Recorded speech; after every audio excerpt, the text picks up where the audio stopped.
The first time the mirror lied to me, it was only by 60 seconds. I set the box down, stood up, and watched my reflection keep bending, still out of breath, a beat behind. Then the girl in the glass, my face, my hair, my chapped moving day lips, straightened and raised a hand I hadn't raised. She traced a circle in the air like she was testing the surface of a lake, and in the circle the image cleared. My front door, someone knocking, a paper takeaway bag in their hand. No one was at my door, not yet. I laughed the way you laugh when something skids close to fear but still feels like a trick. New old building, new old wiring. A mirror bolted to the wall with a frame that looked like a cathedral window sawed off and pawned. I'd taken apartment 3A because it was cheap, because Los Angeles is a city that teaches you the price of air, and because the manager's keys jingled like a promise when he said, "You'll love the character." Character, in his language, meant tilted floors and heat that only worked if you talked nice to it.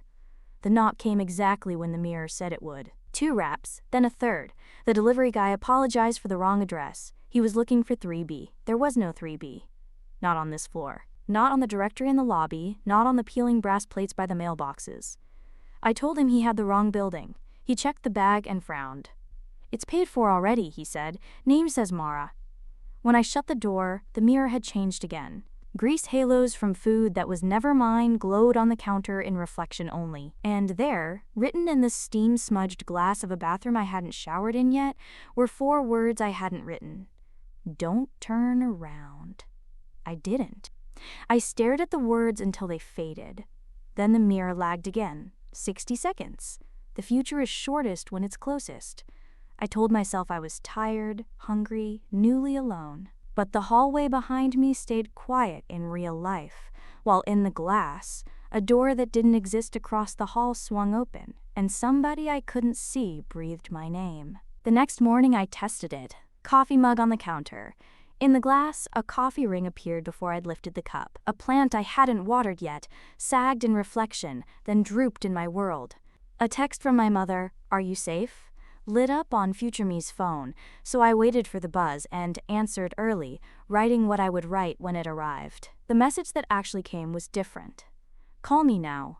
It's about Dad." The mirror always gave me the shape, never the words.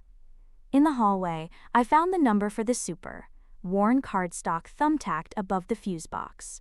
The directory listed 3A, Alex Pierce, me, and 3C, vacant. Number 3B, no Mara. But the delivery slip I'd kept to prove last night to myself said 3B, Mara S. I knocked on the wall opposite my door, where another unit would have been in any sane building. Hollow sound, then something softer, like curtains breathing. "Can I help you?" asked a voice behind me. She was my age, maybe, hair in a loose black knot, keys in a ring on her finger like brass knuckles. "I'm Mara," she said, after I stammered something about a wrong delivery. "You shouldn't knock there. It makes them curious." "Who?" She didn't answer. Her gaze slid past me to the mirror mounted inside my doorway, catching the angle of it, catching me twice. "They made you keep that?" "It came with the unit," I said. "Do you live?" The hallway light buzzed. In the mirror, a second hallway layered over ours, offset by an inch, doors misnumbered, 3B, stenciled in a place the angle had never shown. Future me flinched. Future Mara put 2 fingers to her lips like a promise of silence, then pointed to the brass frame. There were scratch marks along the inner trim, grooves where a thin tool had pried and pried. I looked at the real frame, smooth. In the glass, gouged. "Don't try to take it down," Mara said quietly, as if answering something I hadn't asked. I did. "It doesn't like to be moved." "It? Ooh?" "The part of the building that thinks," she said, and smiled like it hurt. "Listen, Alex, the countdown starts when you notice the time it steals. When it hits 0, you open the wrong door." "What countdown?" She didn't answer. She was already walking away. In the mirror, future Mara stayed, raising her hand. On her palm, ink black and blocky, a number, 58. 03. By afternoon, the lag had lengthened, 90 seconds. Then 2 minutes. My life kept arriving after I'd seen it, like a movie buffering. I taped paper over the mirror. It clung in glass world and slid off in mine. I tried a blanket. It hung in reflection, draped like mourning, while in my apartment it puddled uselessly on the floor. Every time I looked back, the number on future Mara's palm changed. 37 to 12, 31, 08, 29 to 59. A countdown with a heartbeat. I called the super.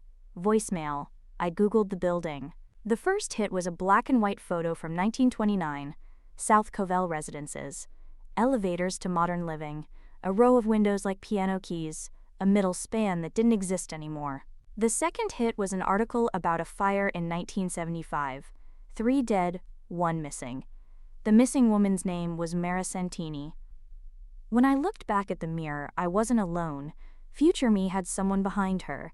Me again, but wrong, hair darker, shoulders hunched like she'd learned to live braced. Her cheek bore a diagonal scrape. Blood? No, not yet.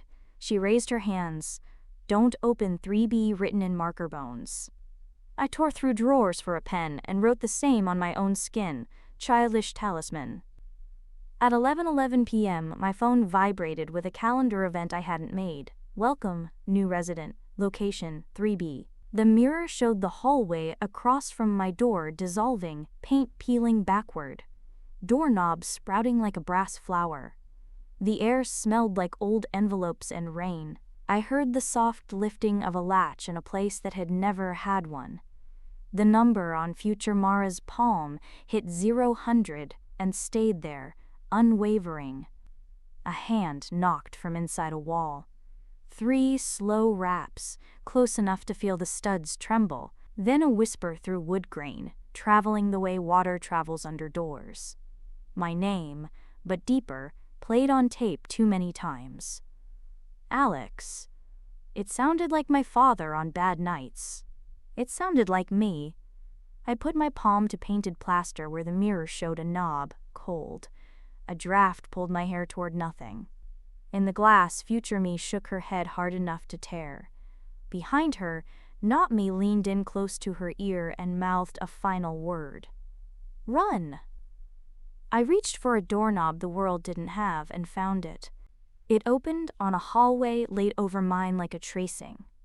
Same scuffed baseboards, same buzzing light, but longer by a door. Numbers shifted by 1, 3A, 3B, 3C. The air tasted of coin metal and old photographs. I stepped through, and the temperature dropped, my breath blooming small and private. Behind me, my 3A was visible only in the mirror. No, in a rectangle of dark, as if my place were a painting leaned against a wall. The door of 3B was ajar. From inside came a shiver of a radio between stations, a woman's voice mistuned, syllables catching like fabric on nails.